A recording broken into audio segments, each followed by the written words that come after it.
It's amazing there are so many things I discovered using this cable and playing on the Super Famicom for the first time, so stay with me, it'll be very interesting, but let's start with the cable that I got. So this is the Universal Nintendo RGB SCART cable powered by RetroTink, which I ordered through retrogamingcables.co.uk. This is a straight up plug and play cable, it works with both NTC and PAL.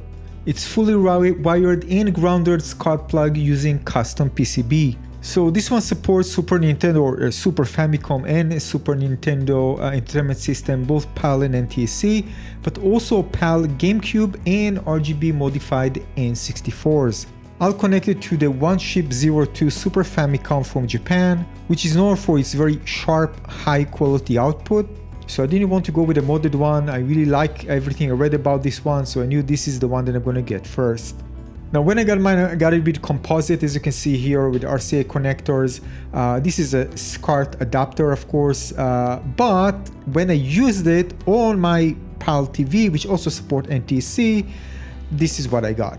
Now the matrix wasn't glitching on me. This is because I used the RCA cables, the composite, and because my TV I think support NTC 4.43, the Super Famicom output NTC 3.58. So over a standard composite connection, the yellow plug, my TV basically cannot decode this color information, resulting in a black and white image. The good news is that the SCART RGB totally bypass all that. But still wanted to see if it does work, or maybe there's a problem with the console. I mean, I knew that the chances are very low, but I needed to check out. So we connect the cable again to the back of the console, multi-out connection. I also ordered an adapter from Mouser, because I couldn't use the one that actually came with the console itself, which was an original one, but I couldn't use it. So this accepts 100 to 240 volts. The controller with the short cable, which I don't mind, by the way, because I'm going to be relatively very close to the CRT. The SCART connector, I'm going to connect to the female SCART at the back of the TV.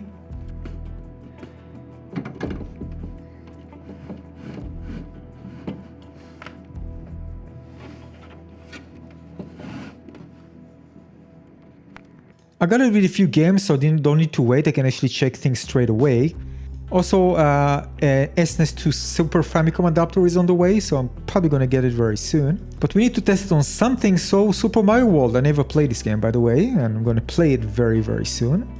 Yeah, and it's time to turn it on and see if it actually works. I mean, I knew it works because of black and white, but let's see the colors. And it works, and not just that it works, it looks absolutely stunning. So beautiful. I didn't even expect this console to complement my Sony Trinitron 14-inch CRT so beautifully, but I shouldn't be surprised. The total palette is higher, significantly higher, simultaneous colors and color depth. And honestly, I think I just underestimated how good my Sony Trinitron is until I tried this with the Super Famicom. I'm just blown away. Really, just mind-blowing. Anyway, more things.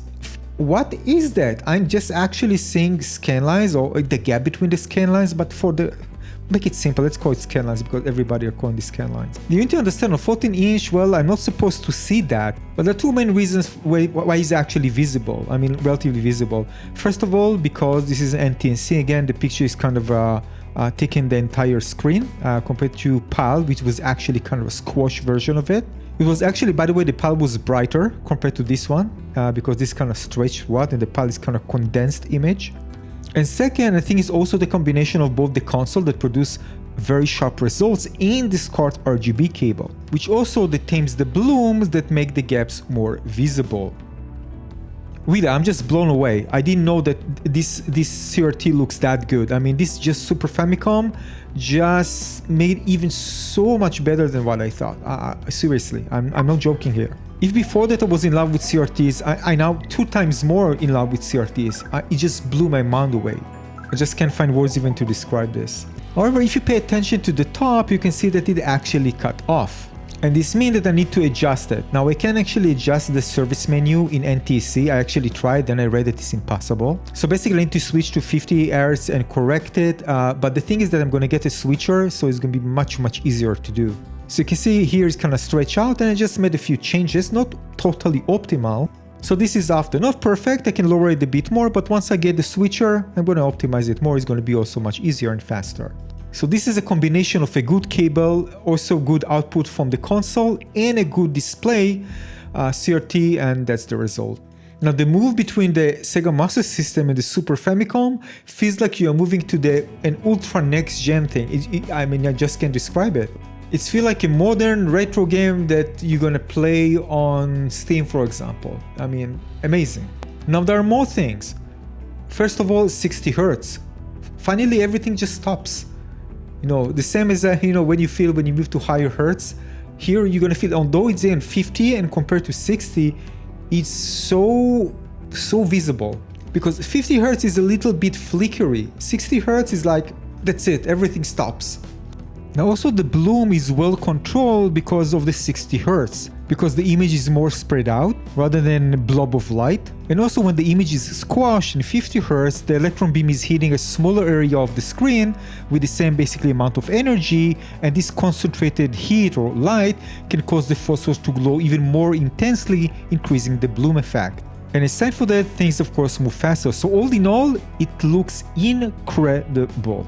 I really don't know how to say this. This impacts me on the emotional level, on so many levels. You know, and sometimes what I feel, sometimes I just can't describe. I mean, this was just happiness. In the most basic terms, CRT brings me happiness. Go figure it out. Now, the cool thing about playing on a relatively small display, that things are still kind of, compact together, especially if you take a bit back from the screen.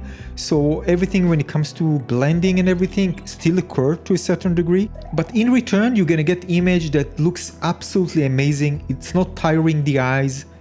You get beautiful details, brilliant colors, and of course all the other native organic advantages over CRT. Zero motion blur, the beautiful phosphor decay, even tame bloom for those who don't like really kind of more prominent blooms. It's faster, it takes more space on the screen. It's also easier to record, by the way, because I don't have this black line that goes from the top to bottom when I'm recording 60 Hz. You get this superb contrast, but an image that doesn't feel flat. You can check my other video about the things that, well, there is much more than meets the eye. And you have, and it's significant compared to PAL, by the way, more prominent scan lines, or gaps between the scan lines, whatever you want to call it. And this is not a PVM, this is just, again, a consumer CRT. And it's more evident when you see bright things, because you can see the darker ones, so it's more prominent when you have bright things and you can see the gap, which is darker. So basically it's a midway, it doesn't take any extreme side. So it doesn't totally override the natural dithering. But at the same time, it's not extra blurry, but blurry actually causes eye fatigue for me, especially because the screen is 14 inch, is relatively small. So overall, I didn't expect that to be blown away. I thought it's going to be, well, yet another experience, but I was blown away.